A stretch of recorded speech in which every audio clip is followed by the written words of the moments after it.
What's up, everybody? Welcome back to the Retro Ground Podcast. And today we have PokeMatt, man, in the house. What's up, bro? What's going on? What's going It's on? cracking, Hey, bro. Retro, appreciate you, brother, for No worries. allowing me to hop on right here on your podcast, man.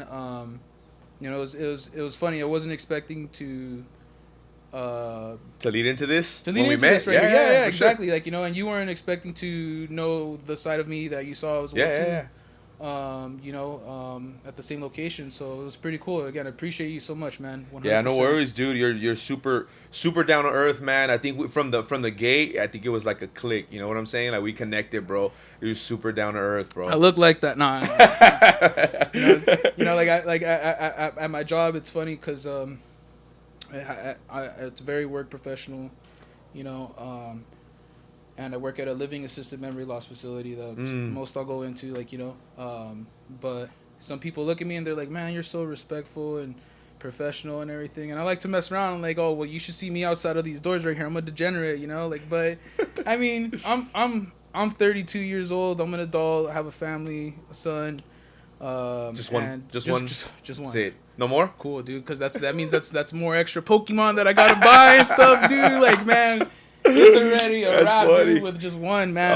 So man. it's me, my girl, my kid. We all rip, bro. We all, That's what's up. Yeah. So So cool. straight shout out to you, man. Straight from work, bro. Yeah. I mean, this man had a change, and he was like, "Hey, is it cool if I change?" Hey, I said, "Go for it, bro. Go for it, man." But before we get started, I want to know, how did you come about the name PokeMatt? Because it's almost like Pokemon, PokeMatt. Matthew or Matt? It's your name. Matthew. Yeah, got it. Matthew Fernandez. Okay.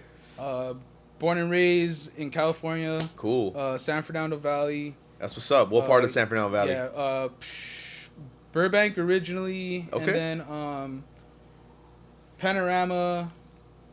And then from Panorama to Van Nuys after that. And Van Nuys is just the rest of my Straight the heart of the San Fernando Valley, bro. Sure, for sure, dude. Yeah, man. I love it here, bro. Hey, you know what?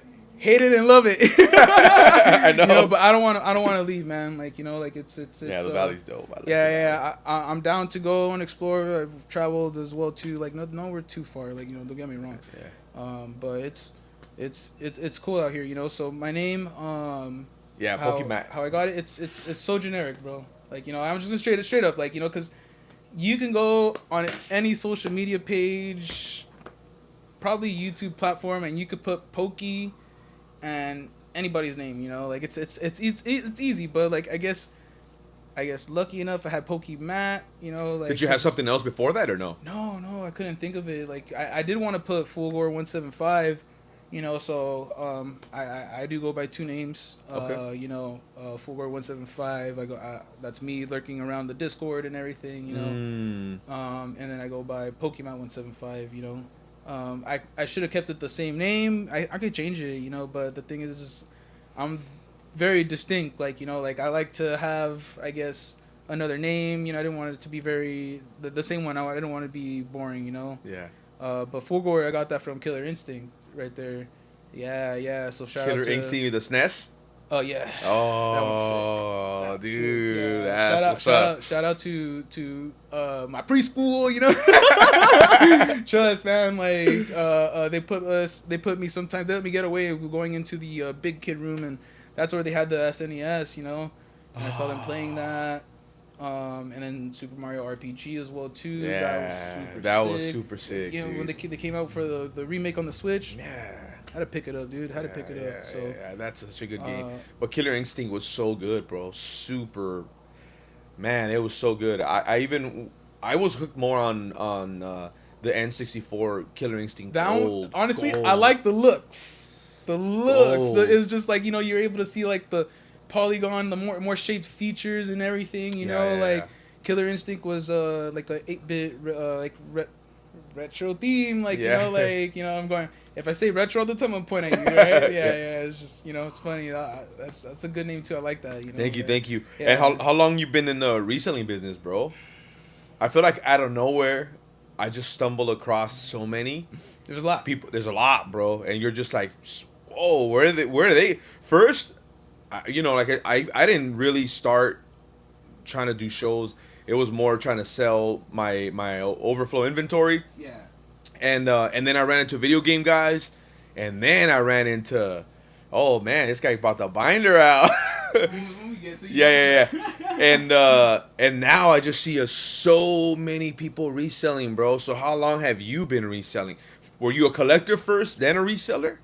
Collector first, reseller Gotcha. second. So I've always been collecting since a kid, just like everybody else as well too. All right, at the age of 14, my mom came to me and it was time to do some spring cleaning. You know, like we all grow up and everything and stuff. You know, so Yeah. eventually we have to throw away our old stuff or get rid of it. You know, or donate it. You know, so mom came with the big black bin. You know, like in my room, and then she was like, "All right, so what do you want to throw away?" And I'm just like, "I don't know." So the first thing that she gets is my binder of Pokemon cards, dude. And of course, it's base set to Neo as well too. But after that, I just, you know, the only way of me getting Pokemon cards was through my parents. You know, like I didn't really have like a job or anything like that. We're talking about like, you know, me being 9. You know, they want to be more school focus orientated and everything. As to my other friend, Cheddar, you know, and Dolo. Their parents gave them the opportunity to take them on jobs to work and everything, and then once they became the age of 16, you know, they got, I forgot what that thing was in high school that where you were able to go through the program and get jobs. Oh yeah. So they got that, and they got easily hooked up because they had family that worked at a grocery store. So you know, they got working and, you know, started getting their paper and everything. You know, they thought it was going to be distracting towards me finishing school. You know, but I don't think it was. Having a job. Yeah. I don't think it would have been, you know. I think it would have probably kept me more longer in school, you know, to be honest. But that's what I'm saying right now. Yeah. You know, Yeah. I mean, it's a lot different when you're doing both at the same time. So, Yeah. But after that, yeah. So I had the binder, and I was just like, threw it away. Threw it away, man. You know, I don't even remember recalling taking out any pages at all. You know, but that's what I remembered. That's what I remembered. So here we are growing up, and then of course right at 2017, dude. You know, that's when I started doing Hot Wheel hunting, and I would see a lot of the Pokemon stuff again too. You know, so just, come on, man. I'm over here Hot Wheel hunting, passing by the Pokemon. It's definitely something that was going to recatch my attention again, because I was still playing the games. You know, don't get me wrong, but I started replaying Gold and Ruby and Sapphire. Yeah, my brother had Silver. I went for Gold, and then I went for Sapphire. So I was playing with that, and then I bought Sapphire at Game Dude. I'm sorry, Ruby at Game Dude, because I wanted to do. I had to buy the link cable and everything to do trades and stuff. So I like completing the Pokédex. And yeah, I just saw Sun and Moon, Cosmic Eclipse, Fire Set, dude. Sun and Moon era, man. Oh, man. Like, don't get me wrong, man. Like, that's where I went back into the hobby, and that's what got me back. I saw. I can't remember all the sleeves. I want to say Unified Minds, Cosmic Eclipse for sure, and I can't remember the other one. So I bought 5 sleeves total. I ripped the sleeves. All 4 of them first, besides the 5 of which the last one was the Cosmic Eclipse. Nothing. Cosmic Eclipse, ripped it open, and I got this. Let me see. Where is it? Is he in here? Please tell me he's in here.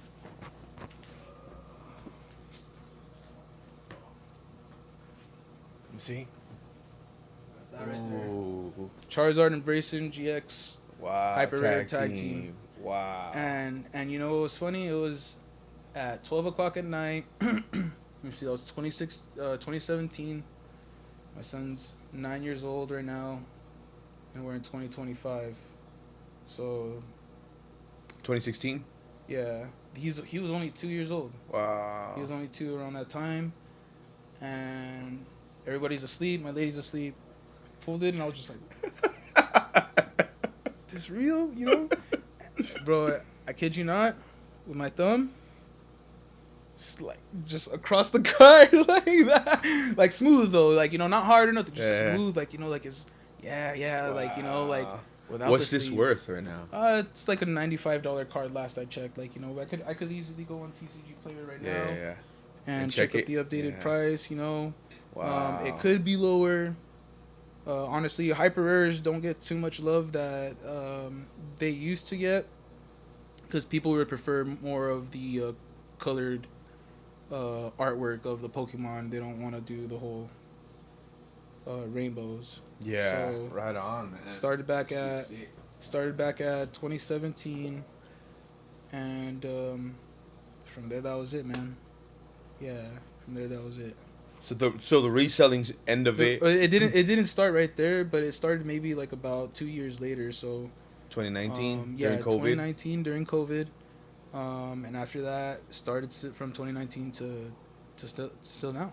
Wow. Yeah, Wow. How much money would you say you've already invested, bro, since you got back into it? Oh man, I don't even think I made money back, bro. I'm not gonna lie. Like I'm not gonna lie. This is the game right here. Okay, when it comes to reselling. Okay. All right. If you want to resell, you buy it for retail, and you sell it within the first week. Scratch that. First 3 days to a week, because anything that's new, anything that's barely coming out, is always gonna be high. You gotta let the market settle in first. Same thing with the cards. All right.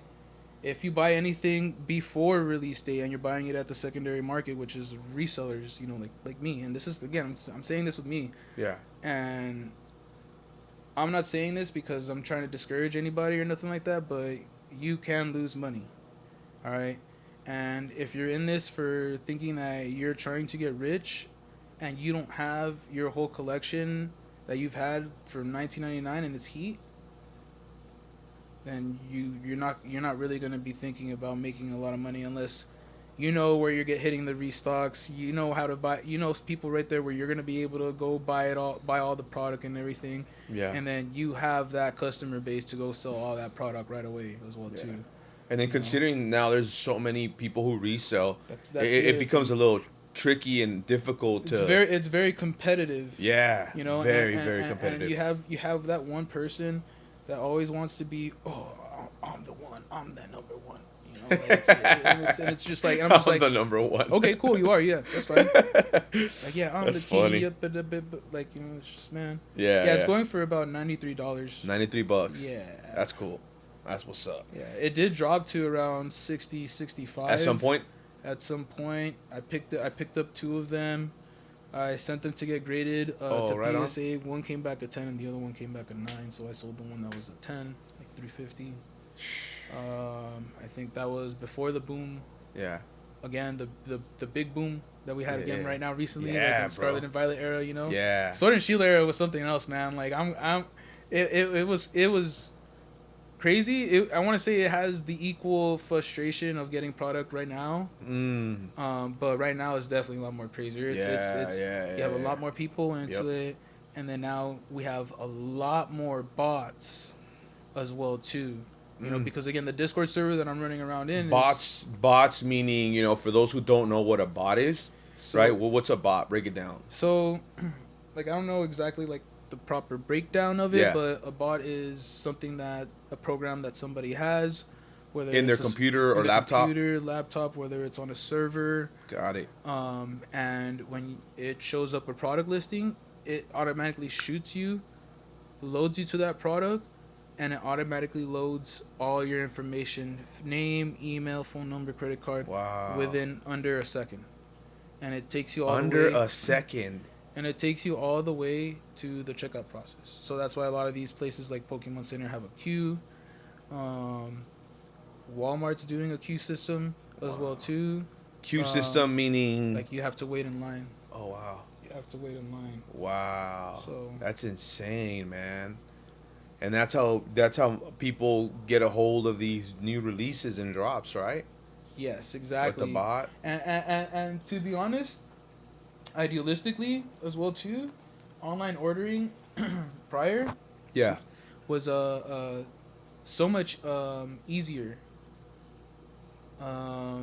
during the Sword and Shield era. Things would still sell out. Don't get me wrong. But I would be able to get in, no problem. I would still be able to get something. Now it's just like forget about it, dude. Yeah, dude. It's just. It's insane. I used to get upset, you know, like. Yeah. But now I'm just like, well, it is what it is, you know. So, that's why now, especially during the beginning of this year, I started doing a lot more footwork, you know. But then hype died down, you know. Product was everywhere. I was seeing Paldean Fates everywhere. I wasn't picking it up as much, but I wasn't reselling either at that time too, when I would be able to see Paldean Fates right there on the shelves just sitting. You know, I had a little bit of a financial situation, like, you know, that I couldn't pick up as much as I wanted to. But it's funny, you know, nobody wanted it back then. Now it's just like Bubble Muse at 400. He's dropped now. No way. Yeah, he's dropped now for sure. Yeah, I think he's dropped like about like 100. Okay. But yeah, you can't find that over there, dude. My lady would go to Food for Less at the Havenhurst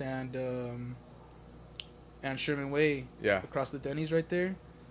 And she would send me right there where the Pokemon Center machine is, like, hey, you want this? You want that? Nah, no, you know. Obsidian Flames galore. Bro, 151 Elite Trainer boxes, you know. And this is where, again, everyone does it. I did it, you know. So at the end of the day, nobody should forget about the innocence of collecting, man, you know, like, because you never know where the hobby's going to be and everything. And because I was looking at Obsidian Flames as like, oh man, it's a crap set because it's undervalued. I mean, because it's not valued high or anything like that. And 151, you know, to be honest, I was getting a lot of dupes, which is not bad, you know, because now those dupes like came through for me, you know, like with the boom and everything. I got rid of them. Dragonairs went from being a $15 card to a $40, $45 card at a point. And got rid of my copies, got rid of about 3 of them right there. Now it's down to like maybe like 20, 30 something like that. Like, can't remember, around that range. But I didn't want to pick up 151s because, again, I was not having any luck. I had 3 Charizards. Actually, I'm saying not any luck. 2 Venusaurs and then 3 Blasties. I got rid of those 2 as well. Like, I still got rid of them for a decent amount. I got Blastoises sold for like 50. Charizards though were sold for 110 at that time. Charizard takes a $200 card now. He was at hitting 300, 320. Yeah. So, yeah, you can't find this stuff anywhere anymore. Yeah, you know? No, so for sure. Just if you are gonna be reselling, make sure you do it retail. Do it smart. Sometimes you're gonna be spending gas more than finding the actual product. That's true. That's true. You gotta take your time and your gas into consideration. You know. 100%. Yeah. 100%, man. So, and how much money you think you've invested already, bro? Overall, if you were just to guess. I'm not gonna. All right. So, when did I start? We can look at my IG page whenever. Later, we'll figure that out. I mean, you know, like. Well, just keep going. I'll look it up. For when I started. Okay. When I started, and when I started that page, it didn't take me till, I want to say, somewhere between 7 months to a year to actually start selling, and I had money put away to the side. So when you first started PokeMatt 175, that's when you started reselling? I didn't start it. It wasn't until like 7 months to a year later that I started. Gotcha. So we could take away, I guess, a year, you know, from when I started the account, and that'll show you, that'll truly dictate the years that I've been reselling. And I started investing into. It's crazy how it took just one card for me to do that. I had $25K put to the side, and I reinvested $25K, but just to rip at first. Just to rip, dude. Wow. With my lady, and just my infant son. At the time, dude, like, you know, and trust, dude, like, my lady too would tell me, like, hey, like, just make sure you're not going overboard, you know. I'm just like, You know, I told her, this is what I told her. I was like, I got a plan, baby. You know, like, but not to get rich. Like, you know, like, I don't know. I wanted to start something dope, something fun. When I started my account, it was initially a free giveaway and just a open rips account. You can go look at my first couple of videos. Man, I sound nervous, dude. Like, you know, like timid on the live and everything. And it was off my son's little, like not even higher than this. Like a little table? little table, dude. Like his Paw Patrol table, bro. Oh. Yeah, or something like that, you know. And I would put playmats, dude, like, you know, on it or something like that. I can't remember. Wow. And yeah, you know, and 7 months in, some dude saw me ripping open a lot of XY era packs, like XY Phantom Forces, Evolutions, Unseen, and I was going heavy on XY Evolutions as well too, because this was the thing. It was the closest TCG Pokemon set that I could rip to base it 1999. And why do majority of people fall back into Pokemon? Because of the original Pokemon set. Why? How does that happen?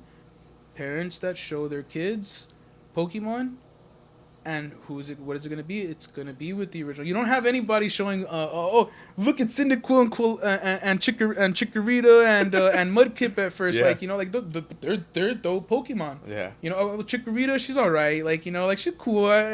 She gets the hate, but she's cool with me. You know, like, I should have said Trico or something like that. Like, you know. Yeah. Yeah, they don't ever show them with that. It's always Charmander, Squirtle, and the starters, bro. And Bulbasaur. Yeah, 100%. Yeah, so you started September 2nd, 2020, and you started with Professor Oak Shop, bro.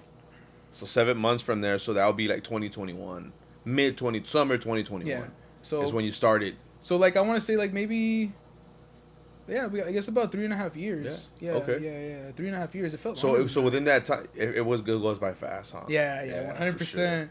But within that time, yeah, the total amount of money that I've spent, yeah. We can for sure say over 60K, bro. We can say I probably bought my car 2 times already, dude. You know, yeah, I could have probably had like a house and everything, like, you know, like I wouldn't have had it paid off, like, you know, payments and everything and stuff. But yeah, you know, it was just it was just the fun of the hobby that I liked, like, you know, and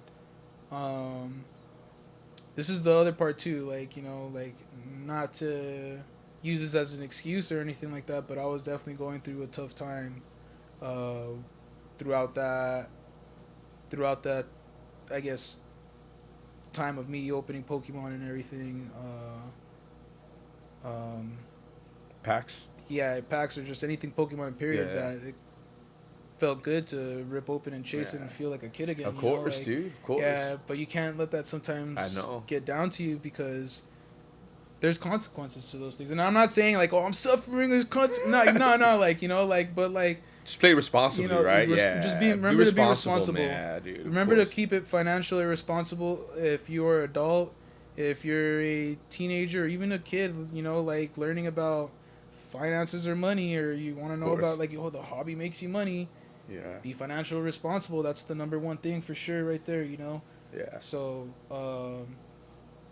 Man, dude, 60K, bro. You're deep in it, bro. Oh, for sure. And this is not even talking about all the cards I've came across. May I remind you that a lot of that money that I used within that time as well too of reselling, it was my full-time job during COVID, and it was paying for the bill. it was, dude. Yeah. You know, like, okay, so I'm trying to figure. I'm not gonna drop his name. Like, you know, it's not that I have hate towards the dude or nothing like that. Like, you know, like, it takes a lot though. Like, for me to want to like not even just say like, you know what, I'll say his name and everything, but I thought it was somebody that was cool, somebody that wanted to be a partner. He reached out to me. I've always had trust issues, man. Like, you know, like okay. If you reach out to me and you talk to me, like, I'll open up. I won't stop yapping, you know, like, um, and yeah, you know, so um, he wanted to go ahead and try to like work together. Um, he started telling me you should start reselling, dude, like, you know, because I started showing him everything that I had, and he was like, "Oh man, that's crazy." And I was going crazy with Hidden Fates too. I had a lot of elite trader boxes, so him too in his head, he was just like, "Oh man, this guy's got a lot of money too," you know. But he was hooking it up because he was like telling me, "I can get you Hidden Fate ETBs." You know, they're about 150, and he was selling them to me for $80. Okay. You know, so I was just like, yeah, heck yeah, I'll do that. You know, the tins at the moment we're going for like 45, $60. You know, and it's dumb. I was about to say stupid Yeah. fine. Like, you know, like, yeah, Yeah, it's cool. yeah, It's cool. okay, Yeah, like, yeah. you know, like, but it's just when you look at it sometimes, like, as a collector, and when you don't understand it from a reseller's point, or even as a reseller's point too, but yes, you understand, you know. Charizard tins were worth more than the Blastoise. I'm sorry, than the Raichu tin and the Gyarados tin. You know, Mm. for the Hidden Fates tins, Mm. and just because it was Charizard, you Yeah. know, it was more Yeah. expensive. So yeah, but he was selling those to me for like $30. You know, like he was hooking it up. Yeah. You know, but he saw some stuff that I had that he couldn't get his hands onto, and he was asking me to sell it to him for retail, like, you know, for what I paid for it and everything. So, you know, I I see. guess I guess he was trying to say, like, you know, I'll scratch your back, scratch my back, you know. And Yeah. so okay, you know, at the end of the day though, like, I wasn't making any money off him because I was selling it to him for what um I was picking it up for, which is the resale price, because that stuff wasn't available anymore. The XY era, we're in the Sun and Yeah. Moon era, right? They're transitioning into Sword and Shield. Mm. Um, and yeah, um, he would sell me the Hidden Fate stuff and still make, like, you know, like his $5-10. Like the ETBs, he was making like his 30, like $25. Fine with me, you know.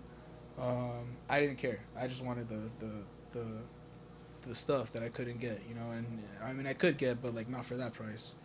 And then yeah, and then he introduced it to me, did it, and then I saw somebody doing something on their live, like a pool game type thing, and I was just like, you know what? That's such a cool idea right there. I'm gonna start doing that. So I made a pool game, and I implemented it in my own way and my ideas, and that same night that I did it, a lot of people liked it. And this is the thing about the other guy as well too.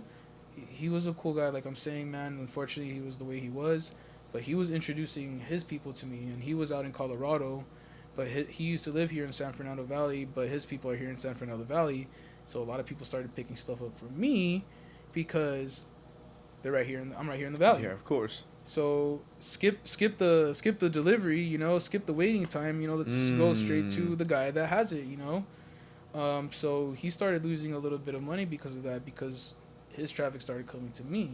You know, even though I was doing my own lives, still getting my own people, so it was really, really beneficial for me. But don't get me wrong on that. I would tag him as well too Right on my on. page as well too. Like, I even asked him, like, hey, do you, it's cool if I use this picture, this, that, blah blah blah. He was trying to also be a Twitch streamer and like do his gaming thing and everything, and I would shout him out and, you know, tell him, Got go, it. like, you know. But I mean, I was just still a little small page, like, you know, like, it's not like I was making any movement or nothing like Yeah. that for him. But you know, I have built a community base that was very, very strong with me at that time, you know, because every live you have, or every time you make a name for yourself and you make a Mm-hmm. little bit of noise, um, people are gonna talk about you. Yeah. People are gonna hear about you, and Yeah. then Of people are gonna course. want to check you out, and Yeah. some people are gonna become fans or cool Mm. with you, or like, you know, like you make friends with them Yeah. as Of well course. too. Or some look at what you do, and you know, yeah, they want to be cool and make friends with you too, and they want to start doing what you're doing because they see you making money. Even though what they don't take in is that time, once they're seeing me make the money, they never saw me in the startup Mm. when I was trying to do this, because I wasn't making the money that I was making up until after 6 months into selling on that platform on Instagram, Mm. you know.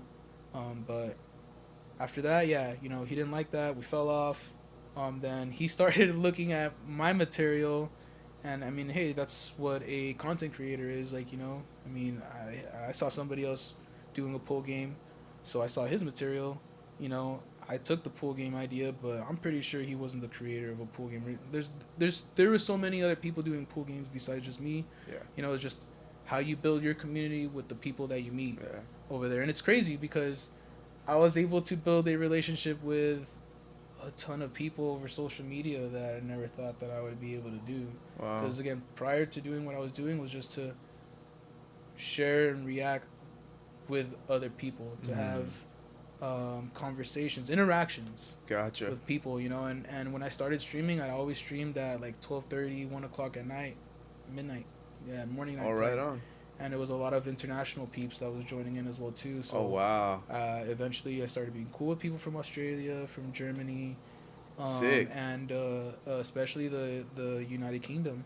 Oh wow. Yeah. So, and I even had things that were shipped to me from the United Kingdom. Anybody could go to TCG Player and order the cards. I could show you 2 cards that I got from the United Kingdom, and it could maybe like a whole story I'm making up right now to you, but the only way I got those cards right there was because I had to order. I had my friend from the United Kingdom across the pond buy these 2 magazines for me that came with these promo versions of Grookey, Scorbunny, Sobble, Eevee, and Pikachu on the ball because of so it was for I think World Cup theme or something like that. Right on. Wow. These right here. Oh no, they're not gonna be there because it's on my promo binder. Okay. So I didn't bring that. I think you saw that the other time. Yeah. When you came to the show. Oh yeah. When I was vending, it was the beige binder. But yeah. Other than that, I mean, in terms of that's the one thing I never did. I never kept count of how much money I was making, and so I don't know if at this point I'm just saying it like that, like like I think I haven't made any money off the hobby, but going back to once my pool games were hot, I was making it somewhere between $1,200 to $1,500 every Friday night, once a week, for just being on my phone 6 to 8 hours and drinking. Drinking, bro, like vibing, and I had a lot of adults. I did have kids. I did have kids watching, so like that's the thing. It was very unfortunate because I would have to try to tend to 2 different audiences. Of course. So, in order to keep that 10 to 2 different audiences, I had to start letting people know on my stories and even on my lives as well too. Hey, oh no, Bulbasaur. Like hey, after 10 o'clock, if your kid's right here on the live, I'm sorry, that's gonna be after hours at this point because they should be asleep already. I know some of us like to let them stay up. Summer vacation and everything. It's COVID right now. I know we're all up and everything, but we got other people. We got the adults that are here that are waiting for the real show. Like it would get fun. It would get fun. Like that's cool. I would mess up. The dealer would mess up sometimes, like but in a good way. They would pay for 5 cards, and sometimes I'll be like, oh crap, I'll pull 6 cards or 7 cards for them, and whatever, you keep it, dude. Like I always made my games. And you were live streaming everything on Instagram. Yes. That's it, just Instagram. Yes. Wow. Instagram only. That's it. Didn't do YouTube, TikTok, and whatnot was like not really like maybe TikTok. I can't remember, but like when in terms of streaming, it wasn't really that big on Pokemon yet. But whatnot and everything started during COVID era. They weren't around like the hobby for a minute. I mean, they saw the money into, of course, cardboard. I can't just say Pokemon because there's sports. Yeah. There's One Piece now. Yep. One Piece is crazy, man. That thing just came out and just, I mean, hey, I don't watch One Piece or nothing like that, like, but shout out to the One Piece community, man. They made the TCG blow up. Like that TCG is thriving, doing really, really well. You got your Yu-Gi-Oh players and everything, but like you don't really hear or see people getting crazy about Yu-Gi-Oh. You know, you don't hear them talking about it either. You know, That's but Yu-Gi-Oh's dope. Yeah, Yu-Gi-Oh's cool. Yeah, Yu-Gi-Oh The was cartoon sick, was dude. cool. I used to like watching the cartoon. I actually played you. Did you actually play the Pokemon game growing up? Like Yeah. the actual card game, you know how to play it? Oh, yes, I did, but not the right way. My HP's higher, bro. Oh, right on. Because so I don't know if you remember, but when the game came out, the first gen, because I used to do like the jungle, just the first gen, bro, and a little bit of Team Rocket and whatnot. But they used to come with these like little marbles. marble, yeah. And I never That was the got, start. That was bro. the damage counters for the starter decks and Oh everything. yeah, I never learned how to play all that. I'm like, oh, that's cool, but And I didn't know what those were either for too. Those just went straight into my toy chest or like a bro, I bucket or probably bin tossed. or like, I tossed yeah, them. that's Yeah, it, I dude. mean, like I'm Straight into like, the bro, and I would trash. throw you. And I was at my mom. I was talking to her a couple days ago, and she's like, oh, because I told her, look, I got some cards because I went to a Dollar Tree, bro, and Dollar Tree even has Pokemon cards, bro. Oh yeah, you didn't know that, Bro, I didn't know that. Yeah, I ran into one, Bro, and you I'm can like, go- bro, you gotta be kidding You me. can go anybody, like to any Dollar Tree and you can buy it all out. Yeah. You can buy it all out. You Yeah. know, like so. Yeah, no, I bought 2 boxes, bro. I kept one sealed, and that's not going nowhere. That's part of my There personal you go. collection. Yeah, dude. Exactly. So I had shout out to some people that I met like out there as well too, Yeah. and they went when Journey Together was out. They went to a Dollar Tree, and they had 4 of them. Actually, one whole box comes with 2 in it, right? Yeah. Yeah. So they had 2 actually then, but it was a total of 4 each for each of those boxes, and he left one, and the one that he left was the one that was open, So, but it still had the 12 packs, so I was like, okay, I'll take it, and went home, gave it to my kid to rip open, and he pulls the Salamence. Oh. Yeah. Where's that bad boy at? Right here. So it was a $130 card at the time. I traded him 4 cards that was worth $125.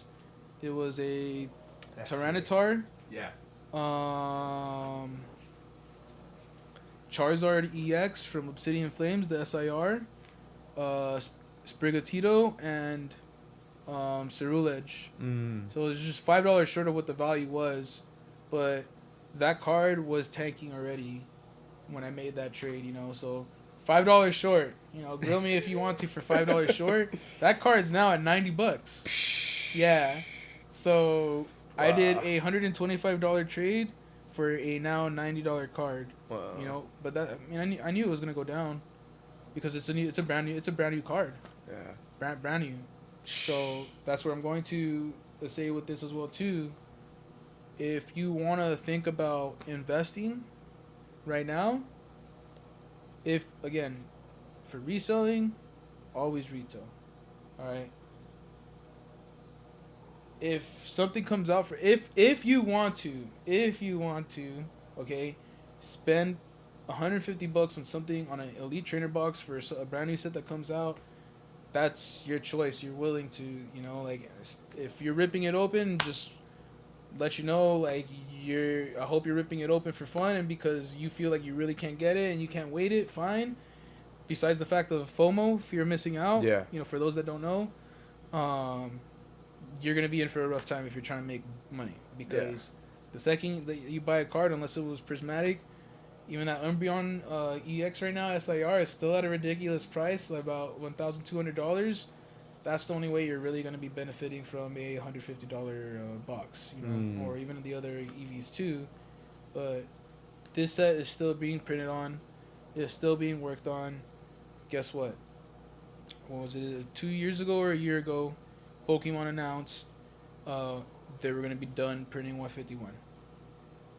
And even with them being done printing 151 was everywhere. Nobody wanted it. I was able to buy 3 cases. Wow. This is not the wild part. Yeah, watch, check this out. 3 cases of 151 UPCs.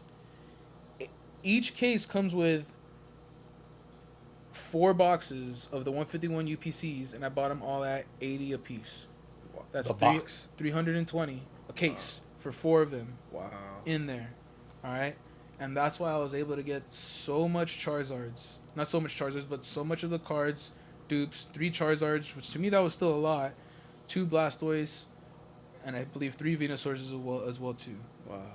And that was it after that. I didn't feel the need to rip, 151 like that. That's why again when my lady would see the 151s at the Pokemon Center vending machine, I was like, nah, we're good. And plus the value on it wasn't there, you know. So that's why I skipped it as well too. But here it is now. Like the 151 ETB is like $200. So that's where I told myself, I was like, you know what? I'm never gonna make the mistake again of overlooking Pokemon like that just because something's not worth money anymore. Mm-hmm. I don't know what it is. It's just I've always liked keeping stuff like sealed and everything. Yeah. I think Hot Wheels was what definitely helped me lean in towards that. Mm-hmm. And then again going towards ripping from the beginning of my account. Doing pool games and everything, dude, it was such a struggle, cause all that product and everything that I would see right there, it's like, dude, you're like sweating like SpongeBob or something like that. Like, I need to rip it, dude. Like, you don't even want to have right now, man, at home. It's just like, yeah, it's of like, course. My kid walks in, I'm just there looking at it, man, like, like mesmerized by it all. And he's just like, what you thinking of ripping, Dad? I was just like, all of it. He's like, do it. And I'm just like, no. Oh, Yeah. Man, dude. And what's the most expensive card that you own, bro? Or that you're trying to sell at the moment? It would probably have been, at the time, the biggest one that I've had that was graded. Was the was it the typical boring Umbreon VMAX from Evolving Skies, the alternate art? It was a PSA 10. I had about a good decent amount of those cards, honestly, in terms of graded, and something that was about over $1,500. Even at one time the PSA 10 was, I think, around $1,200. Somebody offered me 18 for just one PSA 10. That's $600 overpriced, and I even told him, you're paying $600 over even the highest listing that was sold on eBay. I just really want that card, man, this, that, and this. And I was like, okay, take it. yeah. 1800. Yeah, 1800. Wow. Someone else, I had 2 more, and someone else offered me 18. No, not 18. He offered me 16, and I want to say about $400 worth of alternate art cards from the Sword and Shield era. Yeah. Wow. And with those cards right there, especially that right there, I was able to cook up a lot of nice pool games right there. So I went from having $1 pool games to $2 pool games, and then I really wanted people to start pulling nicer cards, but everything has to add up and make sense. Like, so my thing wasn't the pool games, was make the money back and double up as well too. So if I spent $600, I'm looking to get another $600 on top. And that's eventually what I got to, from going from $5 pool games to $10 pool games, $15 pool games to $20 pool games. And I'm talking about alternate art cards like evolutions from Sword and Shield. Like, you could go look at anybody could go look at my Instagram and see a lot of the pool games I did. It wasn't just raw cards, it was also sealed product as well too. And we're talking about Shining Legends, Generations as well too. We're talking about a lot of other older sets. Man. Yeah. And what's your favorite card of all time, bro? You can just keep one card. It says you got to get rid of everything, bro. You guys got to keep one card. Damn. I guess it's not that card anymore because I sold it, huh? I was gonna say it was the Hollow Rare Umbreon from Neo Discovery, the original Moonbreon. Yeah, that one right there was my favorite. So going back to that story when my mom was asking me about what I want to throw away, So like I said, that's all I remember throwing away that binder. But I kept some pages, man. I kept some pages, and I had some grails still. I had a legendary collection reverse hollow Charmander, War Turtle. The War Turtle was a bit creased up. Magikarp as well too. Um, the Umbreon hollow rare card. Mm. And a lot of other common, uncommon bulk back from 1999 to Neo Discovery as well too. Mm. Um, and it's funny because my brother found it, because I had to move out of the house, and then he went back, because he had moved out, and then he came back, and then I guess he took over my room because obviously I'm not living there no more, and he started cleaning out some of my shelves and everything, and he found the stack of maybe like 6-7 dividers of Pokemon cards in there, and in there, I had 2 of those Hollow Rare Moonbreons actually, the originals from Neo, and yeah, and there he gave it to me, and that's where I had some of those cards right there. Wow. Yeah, so those cards again, they were able to help me, I would say bounce back and get some money back as well too.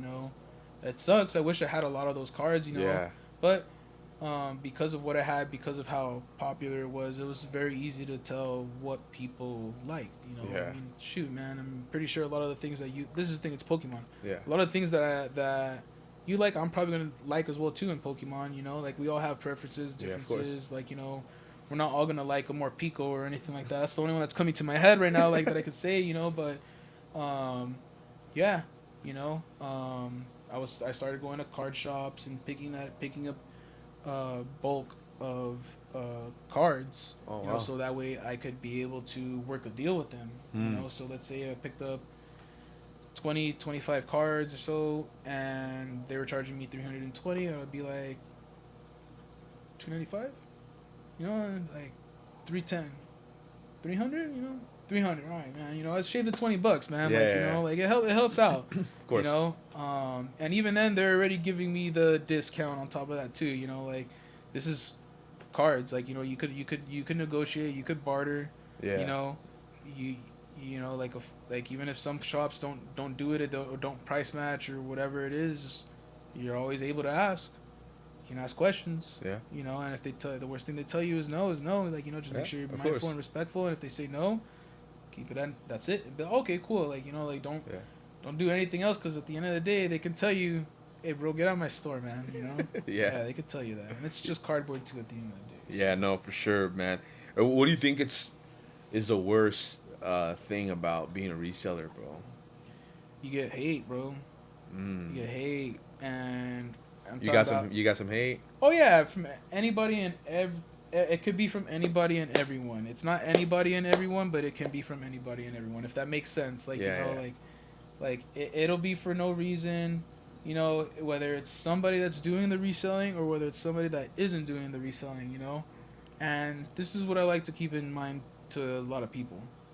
I don't run bots, okay? I don't bring my mom, my dad, my aunt, my cousin, my grandma, my tío, and, to the any store. of the shops and stuff like that, dude. Like, I've seen people bringing their kids to try to act as a body and everything and stuff like that. I bring my kid, but guess what? When my kid goes, he's there, he's getting that box or whatever that item is to rip open, 100%. So, I mean, at the end of the day, man, this hobby's for the kids. Yeah. If I have one, if I didn't have one, I'd probably it'd be a lot better, I don't think my mentality would be a lot different or nothing like that. Like, I generally think it would be the same, because I have a lot of people that try to come to me, whether they're there with their kid or not, and say, oh, but it's for my kid and everything. And I'm just like, dude, like, I don't ever bring my kid to the rat race, bro. Like, I don't, like, like sometimes, like I said, like, I'll do it, but even recently right now, man, like, unless it's just a random stop to Target, because I need to go get like some soap or something like that, like I'm a little stinky or something, like well, everything now is at guest services majority of the time, and we'll pass by. It's more controlled like that. It's more safer now. if you're there with your kid, um, and we just pop by and ask, and if they have some, they have some. If they don't, they don't. You know, whether it's a prismatic box or whether it's a Mesbostif box EX or singles packs of surging sparks. I just ask my kid, okay, well, what do you want? Like, you know, if they have like prismatic evolutions or whatever it is, and we get lucky, best believe I'm gonna want something. Like, you know, like, so I'm gonna take one choice, especially like, you know, like the ones that are two limits sucks. Yeah. Whatever it is, what it is.